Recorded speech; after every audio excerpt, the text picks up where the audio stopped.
আচ্ছা বাড়াবে আরো? না না, অত বে অন্যায় করলে চলবে না। দিনকে দিন জিনিসের দাম বাড়ছে, দক্ষিণে না বাড়লে চলে? তা আমাদের ঠাকুরের ইচ্ছায় আমাদেরও তো অবস্থা পাল্টেছে। আমিও পেনশন পাচ্ছি, তুইও অঙ্গনারী বেতন বাড়ছে। তা আমাদের এই ডিম বাড়লে ডিম, মুসুরি বাড়লে মুসুরি।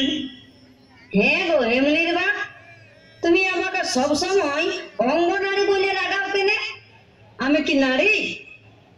নারী যে বলে তার গলায় দড়ি। তাছাড়া তুই নারী হলে আমার পেনশনের পয়সায় এমন মকামকাইতে পারছিস?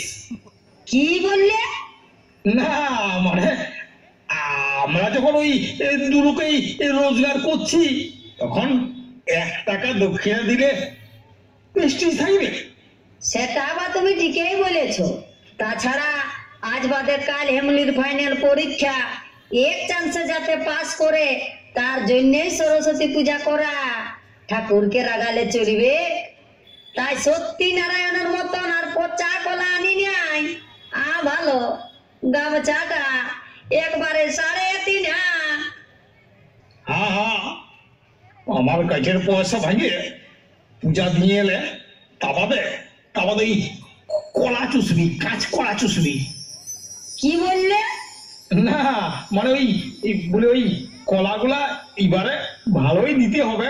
হ্যাঁ, একে তো আমাদের ঘরে সত্যনারায়ণ পূজা করার পর থেকে সবাই ঠাকুরকে পচা কলা ঠাকুর বলে লাগায়।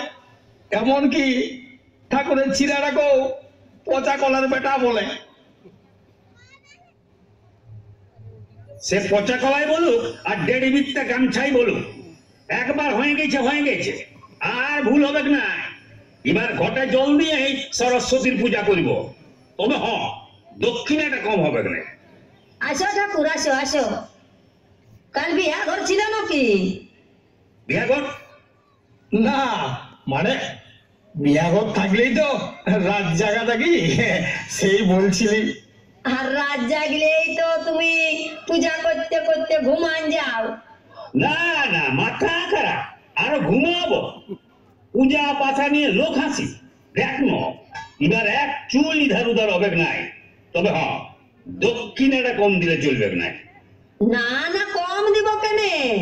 লাও লাও, দেরি করো না, পূজাটা ভালোভাবে করে দাও। আরো আরো অনেক ঘরে পূজা করতে হবে। দে জলদি করে সারি দি।